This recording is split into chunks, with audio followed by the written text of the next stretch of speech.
Mais um episódio do EJCast aqui em Lisboa. Hoje a gente está em frente ao Centro Cultural de Belém, com uma profissional casca grossa aqui.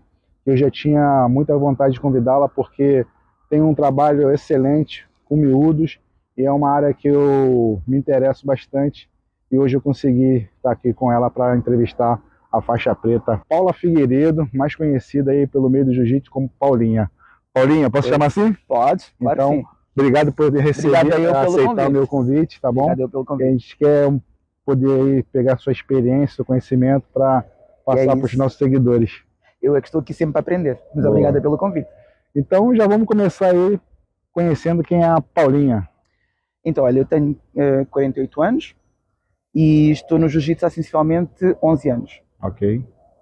Eu comecei pelo MMA e a vida tem ironias boas, não é? E aqui estou eu, porque eu quando comecei a treinar, eu treinava numa academia multinacional e nós tínhamos só, na altura, o kickboxing, mas tudo muito turmas femininas. Toque no ombro, aquelas coisas muito comerciais.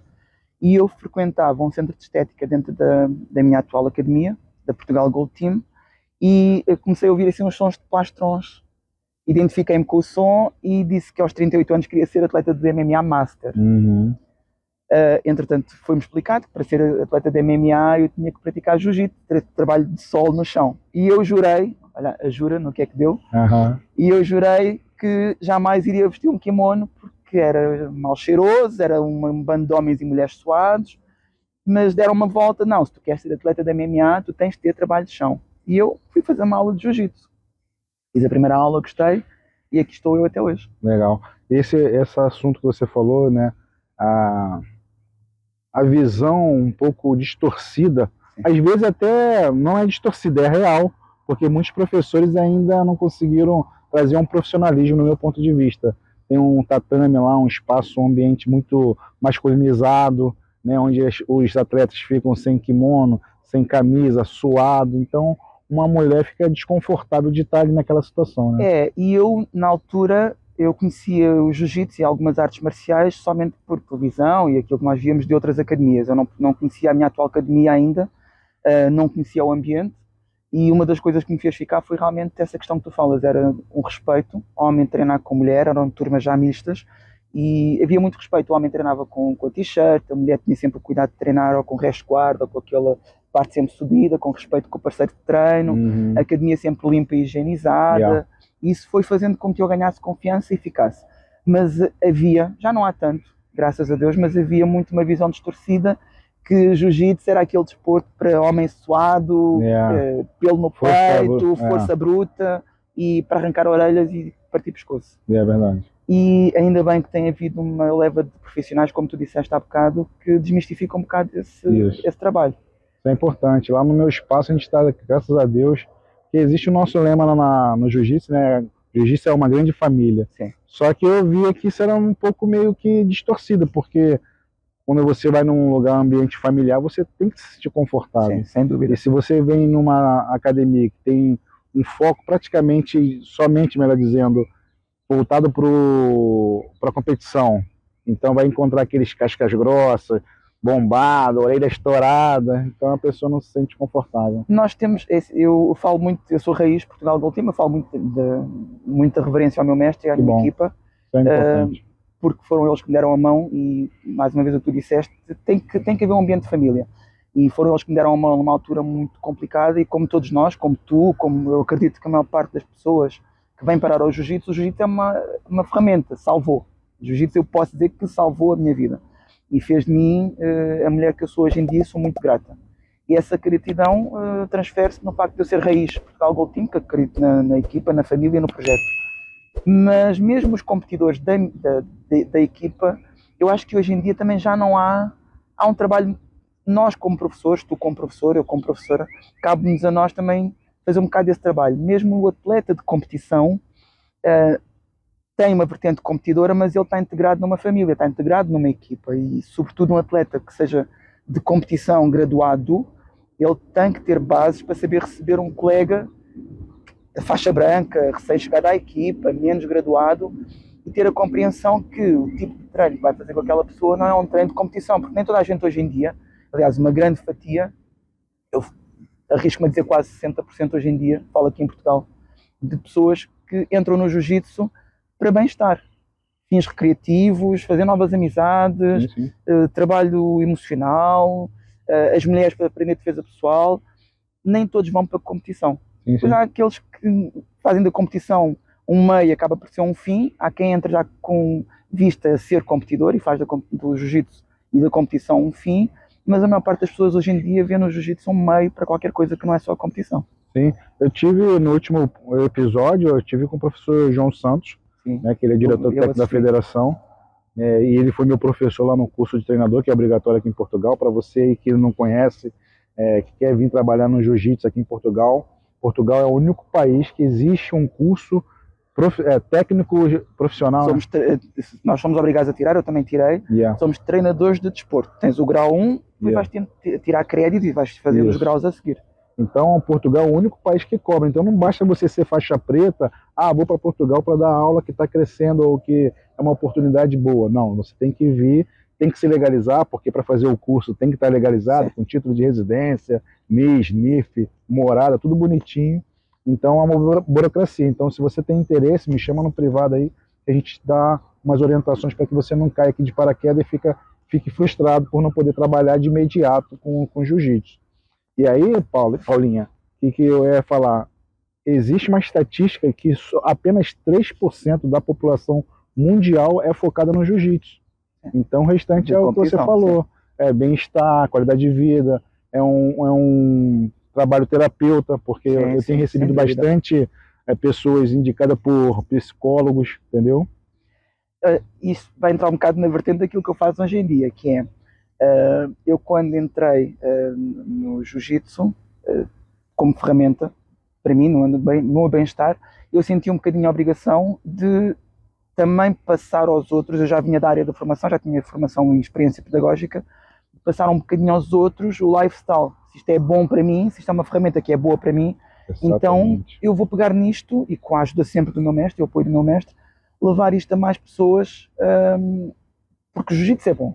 Vamos desmistificar que o jiu-jitsu é só para, passa a expressão troglodita, que vem para bater nos outros. Não, o jiu-jitsu é uma ferramenta de terapia ocupacional e tem uma vertente muito grande. E eu, na altura, comecei, nós tínhamos turmas mistas, as crianças trabalhavam e treinavam juntos com os adultos, com os pais, com as mães, acompanhavam. Começámos a ter um volume muito grande de crianças. E então o meu mestre Leonardo Costa pensou em fazer turmas específicas só para crianças. Porque criança não é adulto, criança não é um mini adulto, vamos tirar isso da cabeça, criança não é um mini adulto e aprende de forma completamente diferenciada. E na altura, portanto estamos a falar há 11 anos, vai fazer agora 11 anos, ele perguntou-me se eu queria fazer formação com ele para ser monitora e assim foi. Eu transferi a experiência pedagógica que já trazia para dentro do jiu-jitsu.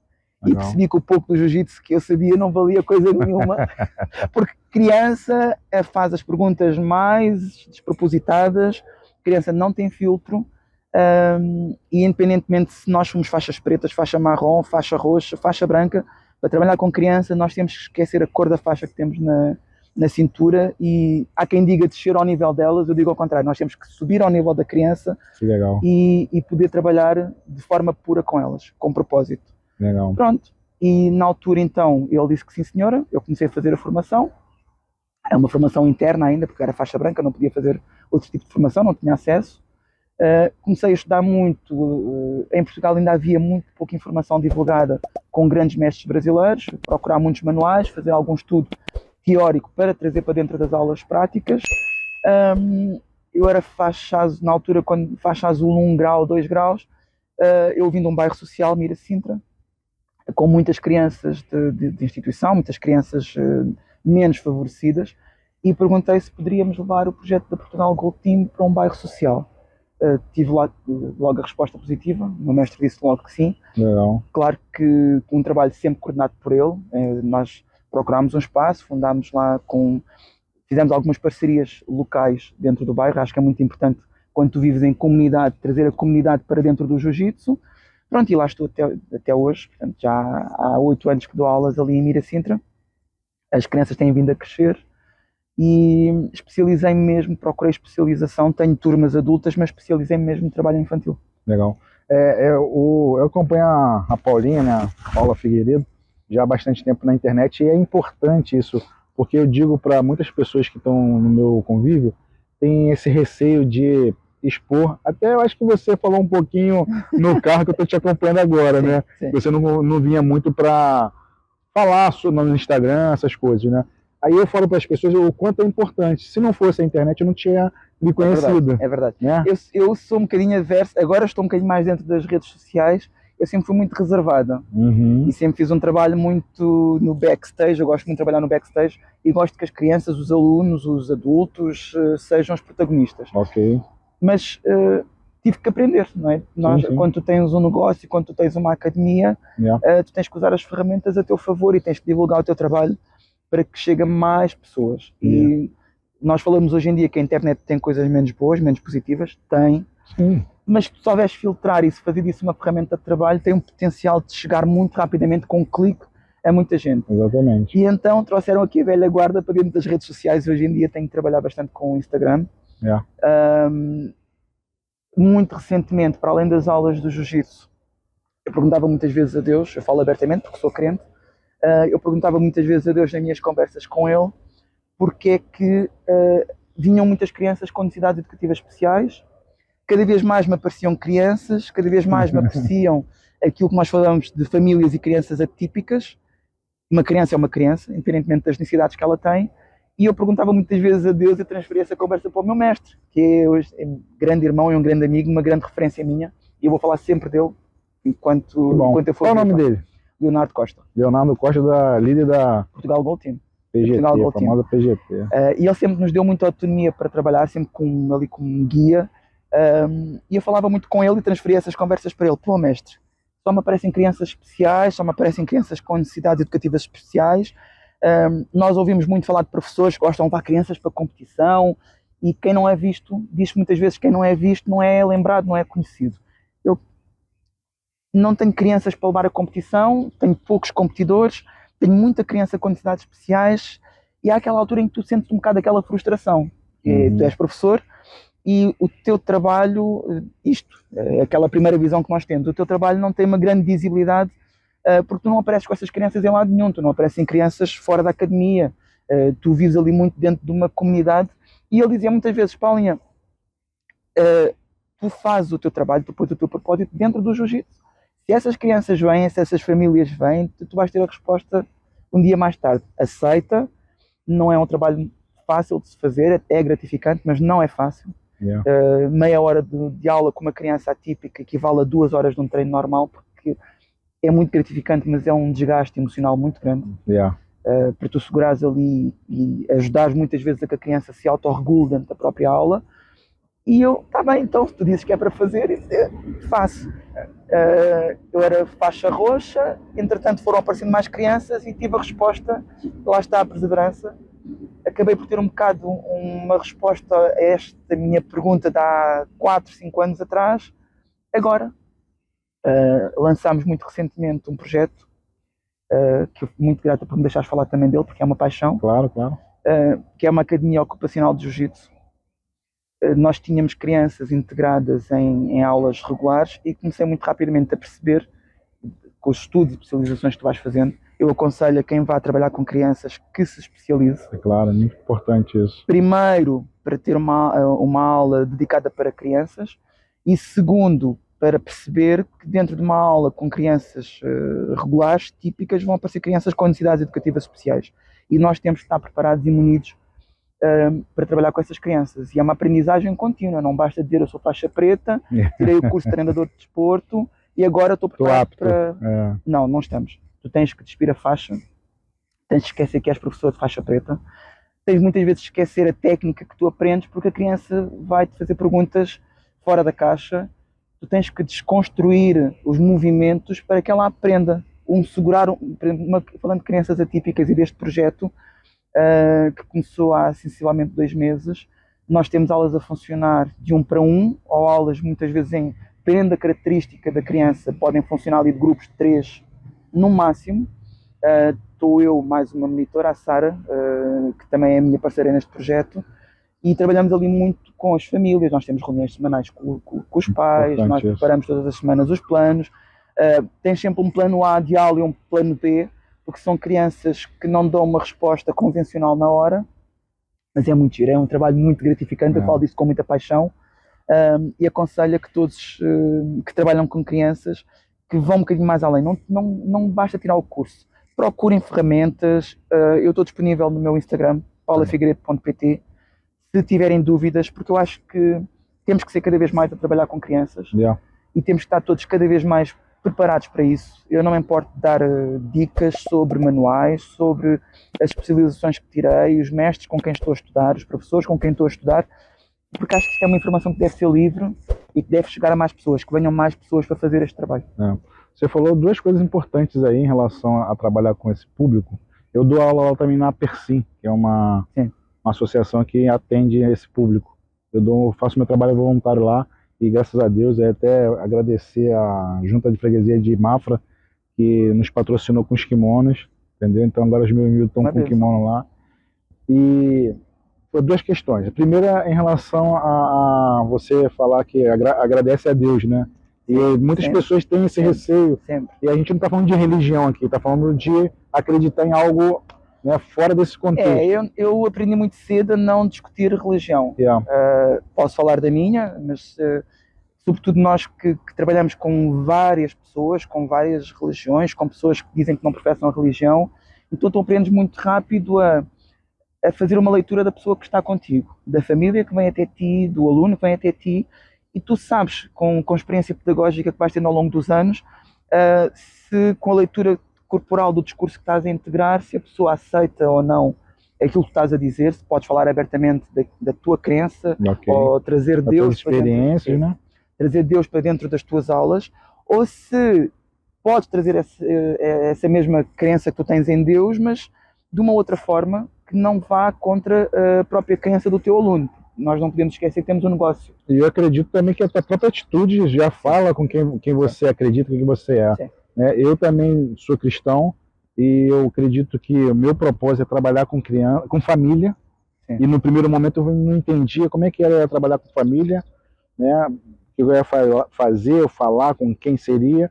E quando eu vim para Portugal, mudei totalmente a minha vida, porque eu era militar no Corpo de Bombeiros lá do Brasil, era educador físico lá, tinha um trabalho específico para concurso público. Vim para cá para curtir a vida, conhecer novas pessoas, novas culturas, e acabei empreendendo no jiu-jitsu.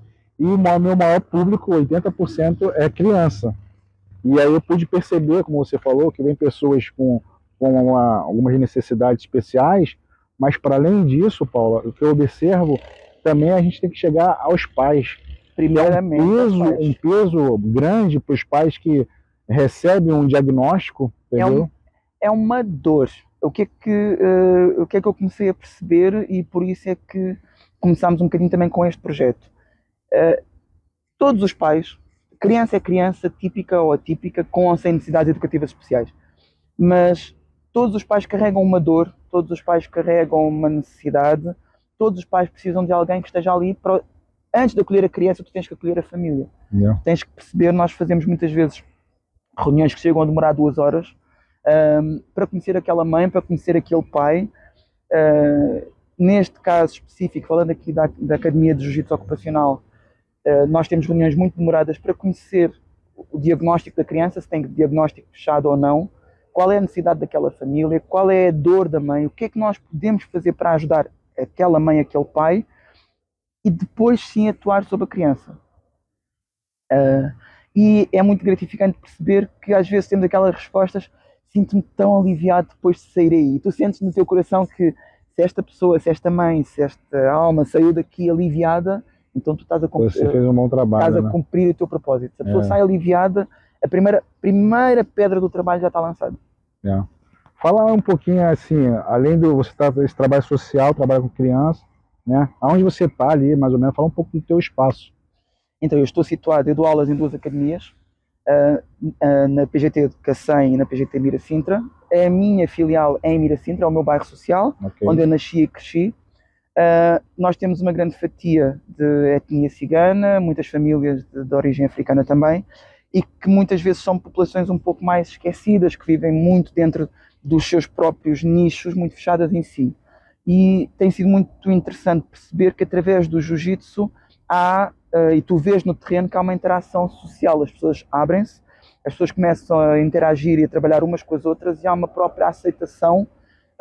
E é uma porta de entrada também muitas vezes para elas se integrarem numa cultura diferente, num país diferente e que não sintam que caíram tanto cá de paraquedas. E o nosso trabalho ali com o Jiu-Jitsu tem sido muito com isso. Nós temos crianças de projeto social, temos algumas crianças que aceitamos sempre com uma responsabilidade social inserida, uma bolsa, sempre. Eu acho que o Jiu-Jitsu tem que haver uma responsabilização desde as bases, desde muita idade muito tenra. Temos crianças, pronto, acompanhadas pelas famílias, crianças de famílias regulares, que nos procuram para aulas regulares, mas temos uma fatia muito grande de trabalho social que fazemos ali no bairro. E pronto, e por aí vai. Atualmente nós temos cerca de 100 alunos no total, divididos entre estas duas filiais, mas eu creio que o fator que distingue, e estamos muito alinhados nesse propósito, é trabalhar com a comunidade. Jiu-Jitsu não faz sentido se tu não trabalhares despido de ego, com um propósito e levar o Jiu-Jitsu às famílias, à comunidade. Nós ali trabalhamos com a junta de freguesia, com as associações locais ali dentro de Miracintra. Nós procuramos estar sempre integrados nas festividades, mostrar o nosso trabalho, também é uma forma de promoção. Temos muitas crianças que chegam até nós no boca a boca, porque viram numa festa, porque viram numa coletividade, porque viram um flyer, porque há uma criança da associação que treina e a mãe não tem posse e muitas vezes não tem conhecimento desta parte da vertente social e acaba por nos procurar também. E é um dos motivos, já me perguntaram várias vezes, Jiu-Jitsu tem um potencial, vocês têm alunos, podias levar isto para o país inteiro, porque é que estás fechada num bairro social que é esquecido pelo mundo, longe, no fim lá de não sei quantos quilómetros de Lisboa? E eu, lá está, acredito que o Jiu-Jitsu tem que ter esta parte. Nós temos que chegar onde ele é realmente necessário, onde não há nada, onde há poucas respostas através do desporto. Eu tenho um grande amigo que é pastor, e ele foi graduado agora a faixa roxa, mas ele, quando foi para Cabo Verde em missão, ele foi como azul, chegou lá, não tinha ninguém para dar jiu-jitsu, né? Ele conversou com o mestre dele deu apoio, ele começou como azul, tá lá com uma turma boa, já divulgando o jiu-jitsu. Eu digo, você tá lá em Miracintra, né? Sim. E as pessoas querem que você vá para todo o Portugal, e vai chegar lá, com certeza, através da internet você tem esse poder. E também, eu acredito que cada aluno seu é uma semente que você está plantando, tá certo? Daqui a pouco vai dar as frutas e vai ser... Se nós formos a pensar, nós somos sementes de um mestre. Eu sou semente de um mestre. É isso aí. E eu apelo muito a isto, que é, já há menos, e já percebeste, já começas a perceber a minha frontalidade, já há muito menos, mas nós ainda temos muito a questão do ego dentro do jiu-jitsu. E se nós começarmos a ser mais com esta visão de que nós somos elos de uma cadeia, e o conhecimento não é meu, o conhecimento é livre. O conhecimento veio de um mestre, passou até mim enquanto monitora, instrutora, fiz a minha formação, estou-me a formar enquanto professora, que é uma formação para o resto da vida.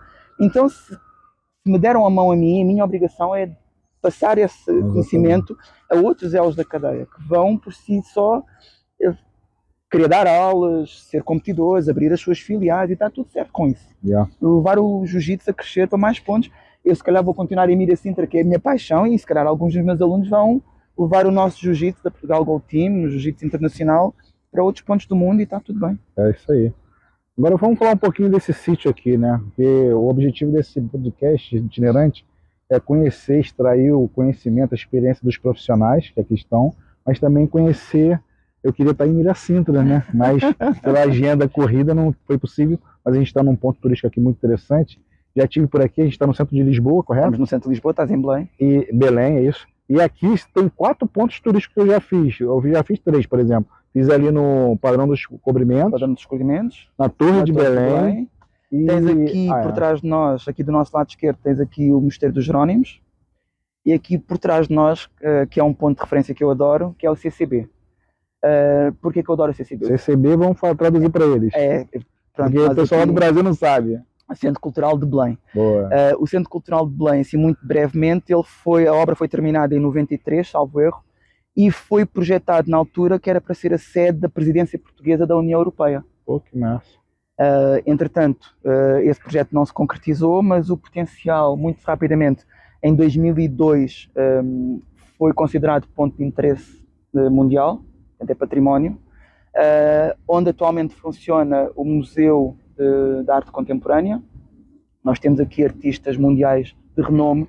Podemos dizer que aqui o CCB, todos os artistas de renome querem passar por aqui, é um ponto de referência. Que legal. E hoje em dia é uma das maiores salas de espetáculos, tem aqui espetáculos muito ecléticos, todas as artes vêm aqui parar um bocadinho ao CCB, e é isso, tens aqui uma área ajardinada muito grande, para quem quer conhecer, tem área ajardinada, tem centro de exposições, tens lojas com pontos turísticos, com restauração típica também aqui da zona. Aqui perto tem um restaurante ou uma loja que vende o verdadeiro bolinho de Belém? Pastel de Belém. Pastel de Belém, desculpa.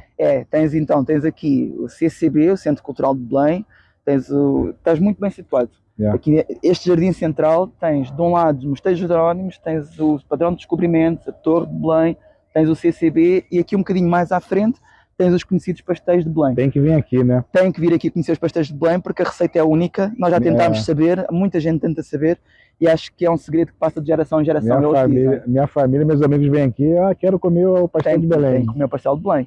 Não há outro igual no mundo. E lá no Brasil, a minha família toda é de Belém do Pará. Entendeu? Aí tem essa associação com o nome. Esse paralelo, sim.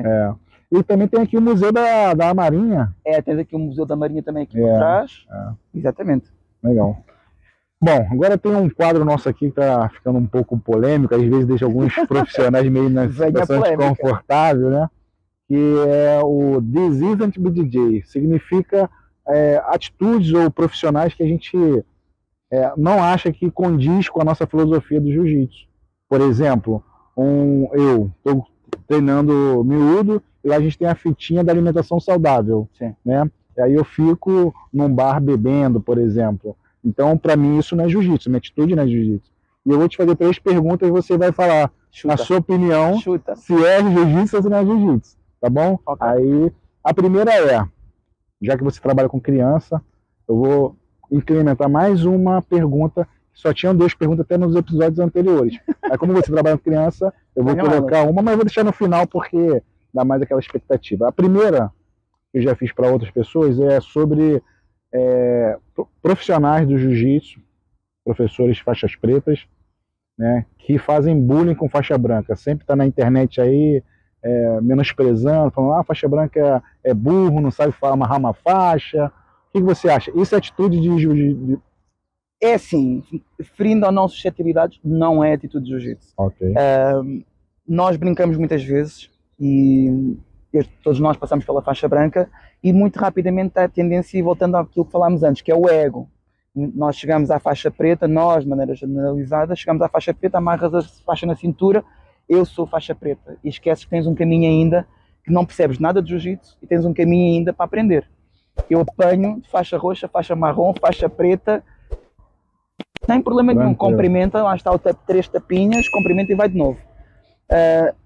Na minha opinião, há aqui 2 vertentes, que é, por um lado, nós brincamos muitas vezes dentro das academias, e eu brinco muitas vezes dentro da academia, dentro de todos os limites com respeito, porque nós já fomos faixa branca e muitas vezes queremos testar a resiliência, a resistência e a capacidade também de aceitação da parte do teu aluno. E às vezes brincamos, o faixa branca nunca será. Se tu explicares pedagogicamente ao aluno porque é um processo pelo qual já passaste e que é uma brincadeira, eu tenho por experiência que eles aceitam. E mais, faixa branca é a faixa mais especial, é a faixa mais importante de todas. E para quem tem uma academia a funcionar, venham muitas faixas brancas e muita matéria-prima para nós podermos trabalhar. E eu acho que até faz com que o faixa branca se sinta especial, porque é a fase, e eu lembro-me disso, é a fase em que nós temos mais atenção, é a fase em que todos os erros e todas as falhas técnicas são aceitáveis, porque temos muita gente em cima de nós para nos dar atenção. Chegas ali à faixa azul, faixa roxa, o limite de erro, a margem de erros é menor.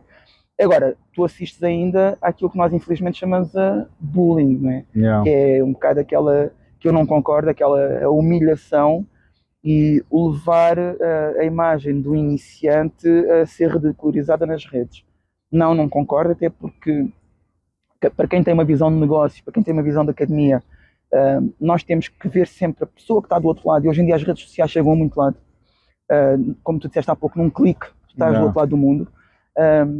Tu podes estar a ser visto por uma pessoa que até estava a pensar em entrar no jiu-jitsu, até queria começar a fazer uma arte marcial, até já estava convencida de que o jiu-jitsu era uma ferramenta de trabalho emocional, para fazer amizades, para ser um ser melhor, para sair de uma vida diferente, para largar drogas, para mudar a perspectiva da sua vida.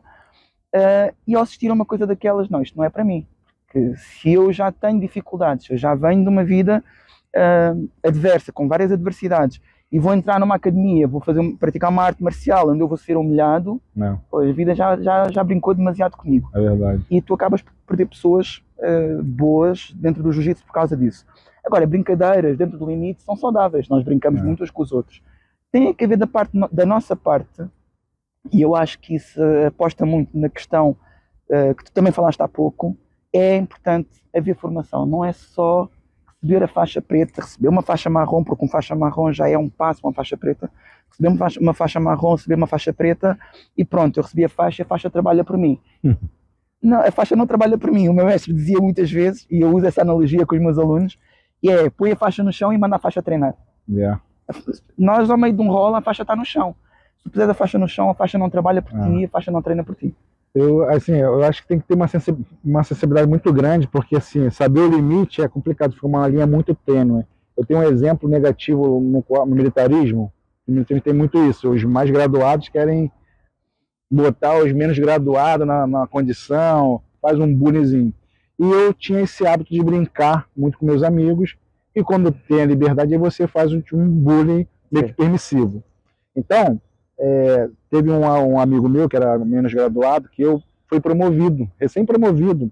Ele estava muito feliz, muito feliz.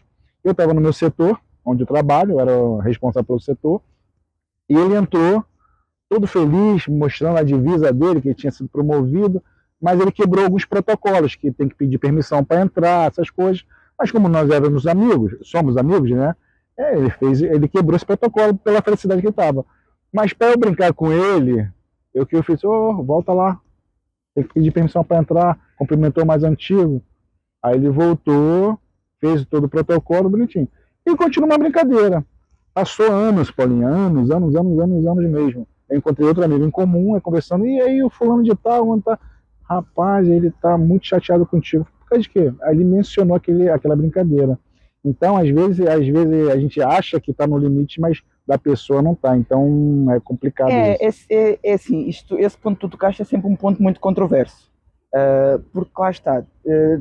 Tem que haver, primeiro, confiança, às vezes, com a pessoa com quem tu brincas, mas é impossível tu não pôs um tom de brincadeira. Por exemplo, eu tenho um estilo muito informal de dar aulas. E acho que cada vez mais nós temos que ser formais de maneira informal, porque as pessoas já vêm com um peso tão grande do seu dia-a-dia e elas entram numa arte marcial não para sentir o militarismo, não para sentir aquele peso, mas eu faço sempre uma introdução. Por exemplo, todos os alunos recém-chegados têm uma introdução do que é o jiu-jitsu, do que é esperado, como é que se entra, é uma educação. Essas regras básicas de como é que se cumprimenta o mais graduado, como é que se entra, como é que se sai, os momentos para beber água, como é que pode pedir uma pausa, o não chamar por uma questão de respeito o mais graduado para treinar, tudo isso cabe a nós ser ensinado. E eu assisto em várias academias que já frequentei, que já visitei, em que faixa preta está dentro do tatame, o professor, o mestre está dentro do tatame, o aluno entra como se quer, sai como quer, cumprimenta a faixa azul, depois cumprimenta a roxa, deixa a preta para o fim. E isto é tudo, o jiu-jitsu é uma arte marcial e nós não nos podemos esquecer disso, então é tudo uma questão de educação. Se tu tiveres um programa na tua academia, se tiveres um plano de aulas, se tiveres um manual de welcoming, de boas-vindas, pode não ser uma coisa escrita, mas se tiveres umas regras básicas na academia, o asseio com o tatame, o asseio com o kimono, como é que se cumprimenta o colega, como é que se pede para entrar, como é que se pede para sair, e tu fizeres isto nas primeiras aulas daquele aluno, certeza absoluta, tu vais ter alunos muito mais resistentes, porque não vão estranhar este tipo de regras que depois vão ser postas ao longo da aula. Agora, voltando àquilo que estavas a dizer, o brincar. O brincar dentro de todos os limites, porque o jiu-jitsu não deixa de ser uma arte que também testa limites, que testa caráter, que reforça caráteres. Nós também assistimos hoje em dia a uma descaracterização do que é a arte marcial. E estas brincadeiras, dentro do limite, também fazem parte. Cabe a nós depois, como profissionais, saber com quem brincamos e até onde é que nós podemos ir para não rasar a falta de respeito com os nossos alunos. Ok. Então, para finalizar essa pergunta do bullying contra faixa branca, as brincadeiras, como quer que deixar denominado, this is ou this isn't DJ? Chuta aí. Pode ficar no, em cima do muro. Eu acho que não fica... pode, não é. Da forma como tu colocaste, não é jiu-jitsu. Eu expliquei, eu tentei dar aqui um bocado a volta à situação de como é que nós podemos trazer isso para dentro do jiu-jitsu de maneira positiva. Okay. Agora, da maneira como é feito e como é humilhado a imagem da faixa branca nas redes sociais e a forma como são tratados em muitas academias, não é jiu-jitsu. Boa. E outro assunto também que é bem discutido dentro do tatame, em relação à graduação, né? Quando um graduado, existe aquela tradição para muitas academias do corredor. Assim que o praticante é graduado, ele passa por um corredor e leva a fachada. Para você, qual é a sua opinião sobre isso? Olha, eu sou bem old school. Portanto, eu sou bem old school. Eu passei em todas as faixas em corredor, mas lá está. Eu posso falar da minha realidade e das realidades pelas quais eu passei. Sempre tive a felicidade e tive a sorte de estar numa academia raiz, onde nós praticamos o corredor. Não praticamos o corredor em crianças, mesmo aquelas crianças que nos pedem. Às vezes fazemos aquela brincadeira muito leve do professor, então batiza o aluno com aquela fachadazinha muito leve, porque nós podemos controlar esse procedimento, mas eu sou anti, na minha academia, sou anti, nós não fazemos corredor, está fora de questão com criança. Com relação aos adultos, tu perguntaste se é ou não é jiu-jitsu. Depende muito, tá? Depende muito dos limites. A minha academia é uma academia raiz e nós praticamos. Mas lá está, nós praticamos com respeito. E nós passamos esse respeito. Por exemplo, antes de um corredor, temos o cuidado de dizer o que é que se pode fazer, a que é que se pode fazer, como é que se pode fazer, onde é que se pode bater, e a repercussão menos positiva ou a punição para quem não cumpre aquelas regras que nós estamos a colocar. Portanto, para mim é jiu-jitsu, porque faz parte da minha raiz. Ok. Tá perfeito. Agora, como eu falei para você, você foi premiada por trabalhar com criança. Mais uma pergunta, né? Eu percebo em relação a professores que dão aula para miúdos, crianças, do mesmo formato que dá para um adulto. Então é mais rígido, né? Bota aquela pressão. Para você, esses profissionais que gritam com as crianças, é jiu-jitsu ou não é jiu-jitsu? Não é jiu-jitsu. Aí já entramos um bocado na minha área de formação. A criança não é mini adulto. E há muita tendência de falta de formação. Eu acho que tem muito a ver com a falta de formação, que é, então vamos criar uma turma de crianças e vamos começar a dar aula para criança. Pronto. Só que muitas vezes nós damos aulas de criança baseado naquilo que aprendemos, e está certo, baseado com aquilo que aprendemos com os nossos mestres que dão aulas para adultos. E nós passamos esse modelo, eu cometi esse erro, como comecei na faixa azul, e nós passamos esse modelo para dentro da aula de crianças. Mas eu muito rapidamente, há 8 anos, comecei a perceber que isso não funciona. Criança não é mini adulto, criança aprende de maneira completamente diferenciada, então é muito importante procurar bases pedagógicas, conhecer as fases de desenvolvimento da criança, procure informação especializada sobre isso, estudem, eu estudo diariamente procuro exercícios novos, formas diferentes, integrar conceitos dentro daquilo que eu sei, acabo por não saber nada, vou à procura para saber e aprender mais, porque uma criança que seja tratada como um mini adulto, que seja obrigada a competir, que ouça gritos dentro de uma aula, que nós não saibamos ler a birra de uma criança, porque é que a criança fez a birra, a que é que a criança está a responder com aquela birra, porque é que a criança não está a responder naquele dia àquele exercício, porque é que a criança, eu tenho crianças que adoram competir e que querem se inscrever em campeonatos, e tenho uma grande fatia de crianças que vêm de ambientes familiares menos construídos, ou menos positivos, vítimas de violência doméstica, vítimas de bullying na escola. Então um professor que trabalha com crianças que não saiba fazer essa leitura e que não tenha essa parte de amor, de propósito, vai traumatizar a criança. E o mais grave para mim é, nós não vamos traumatizar a criança só dentro do jiu-jitsu, mas uma criança com 5, 6 anos que receba um grito ou uma instrução mal dada dentro de uma aula, ela vai associar violência a qualquer desporto que ela vai fazer no futuro. Ela vai associar qualquer desporto a uma coisa negativa. Então é muito importante, porque quem trabalha com crianças tem as bases na mão, tem um homem da manhã, como nós dizemos muitas vezes, perceber que é o conselho sempre que eu dou. Às vezes vêm-me perguntar, mas isso é dom? Sim, tem que haver uma parte de amor, chamemos de dom, de gosto de trabalhar com crianças, mas para mim o principal é procurar formação. Procurar formação e integrar esses conceitos dentro da aula. Essa é a minha preocupação maior, que você falou, esses traumas, esses bloqueios emocionais, que é nesse período que eles vão começando a formar o caráter, né, toda a parte emocional, e aí se bloquear ali nessa idade, e existe um estudo que fala sobre os P's que bloqueiam as crianças. São pessoas líderes que têm acesso às crianças. São os pais, os professores, os pastores, os padres, entendeu?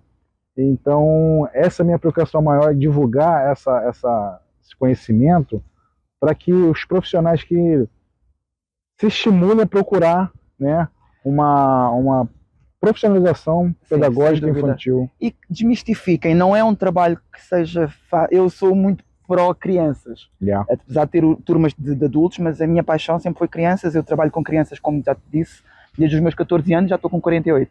Portanto, já são muitos anos de trabalhar com crianças em várias áreas e transpus a parte da pedagogia, do trabalho social, como não podia deixar de ser, para dentro do jiu-jitsu.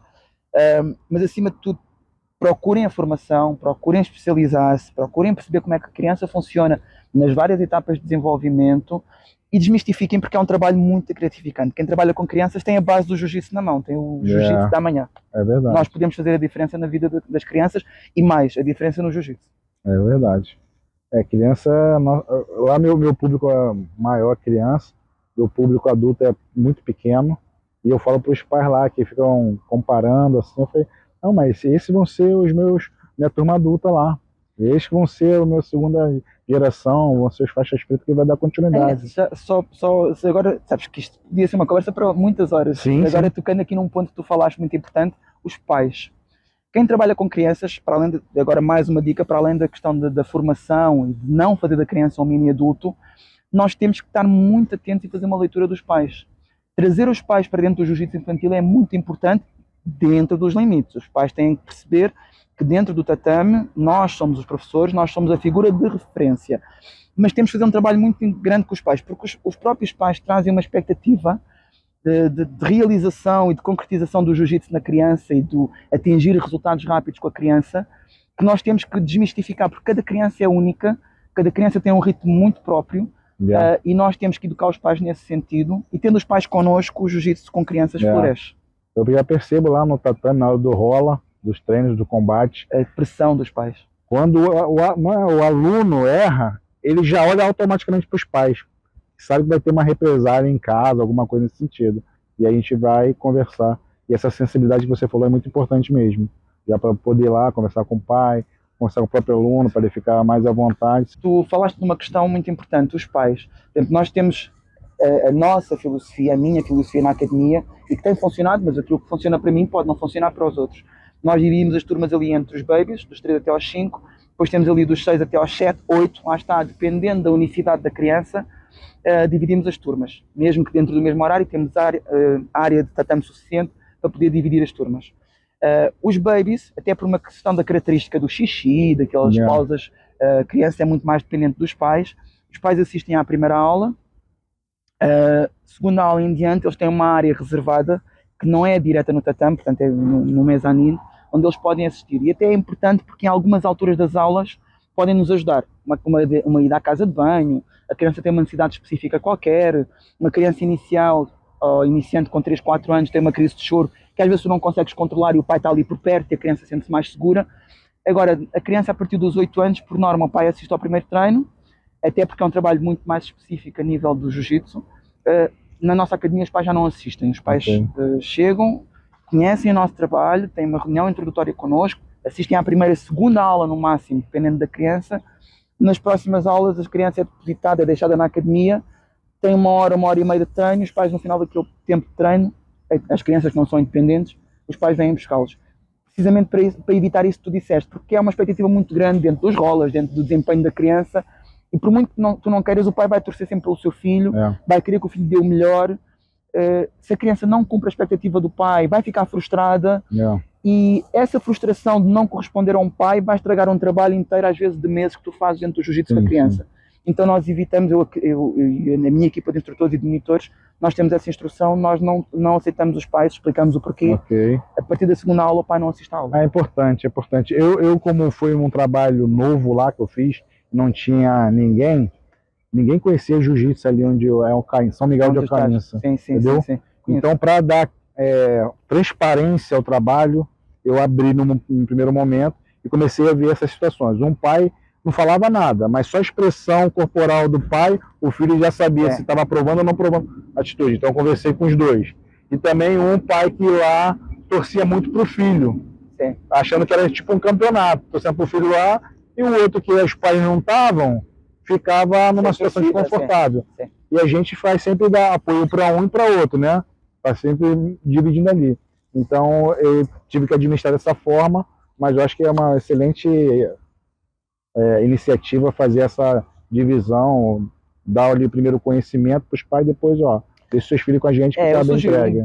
E normalmente, quando me perguntam, e muitas pessoas que falam comigo e eu falo abertamente, eu sugiro sempre isso, lá está, um modelo que funciona para mim pode não funcionar para os outros. Sim. Fazer um briefing para os pais, fazer uma introdução, deixar que os pais ganhem intimidade com o trabalho que fazemos no jiu-jitsu. É importante que eles conheçam aquilo que nós estamos a trabalhar com a criança, que conheçam a área do tatame, que conheçam a higienização, que conheçam os espaços lúdicos da criança, mas explicarmos o porquê, até porque o pai é a maior referência que a criança tem, né? A figura de referência, e para haver um bocado esse desapego e essa independentização da criança, eu explico, e a nossa equipa explica aos pais, e os pais percebem perfeitamente, aceitam e não assistem à aula. Bom, já estamos chegando aqui na reta final. Eu quero perguntar, Paulinha, qual o legado que você quer deixar com a tua experiência no jiu-jitsu? Olha, eu quero e ambiciono, se é que posso dizer assim, trazer cada vez mais monitores, mais instrutores, mais professores para dentro do jiu-jitsu infantil, que sejamos cada vez mais e que consigamos trazer, sobretudo numa área uma era tão tecnológica em que nós vivemos, trazer cada vez mais crianças para dentro do jiu-jitsu e transformar vidas através do jiu-jitsu. Se eu conseguir trazer mais professores, mais instrutores, que formem as suas academias, que formem os seus projetos, que comecem a trabalhar com crianças, eu já posso dizer que o meu trabalho está a ser cumprido. Perfeito. Então deixa agora aí as suas redes sociais, onde o pessoal lá de Mira Sintra ou de Portugal queira fazer jiu-jitsu, onde vai te achar? Então, galera, é assim, eu pertenço à Portugal Gold Team. Normalmente, quem me quer encontrar a treinar, eu treino na nossa sede na Pontinha, na Praça São Bartolomeu, no número 10 na Pontinha. A minha filial fica em Mira Sintra. Convido toda a gente a conhecer. É um bairro social, sim, é um bairro muito sossegado, é um bairro muito convidativo, uma comunidade muito simpática. Nós estamos a funcionar na Avenida 25 de Abril, número 19. Quem quiser conhecer um bocadinho mais sobre o trabalho de jiu-jitsu infantil, dúvidas que tenham, minha rede social está aberta, está disponível, é um perfil aberto, sem nada para esconder, paulafigueiredo.pt no Instagram. Boa. Pessoal, você que está aqui em Portugal, que tem um trabalho aí, que quer dar visibilidade à nossa comunidade, está convidado a participar, inclusive o professor, o mestre Leonardo Costa, né? Leonardo Costa. Que é o líder da PGT. Então, está aberto também para poder fazer um bate-papo. Ele tem muito que acrescentar, acompanha aí as graduações, é uma equipe muito forte aqui em Portugal, né? Ele é uma bíblia de jiu-jitsu, é a nossa bíblia de jiu-jitsu. Você pode fazer intermediar esse convite aí. Para chegar o convite, ela é uma bíblia de jiu-jitsu. Exatamente, imagino. Então você também pode participar e a gente vai aonde você estiver. Basta você ter um conteúdo relevante que queira acrescentar na nossa comunidade. Paulinha, muito obrigado pela sua participação. Tenho certeza que acrescentou muito aí quem vai assistir esse podcast. Para essa, eu sou grata. Obrigado, fica com Deus.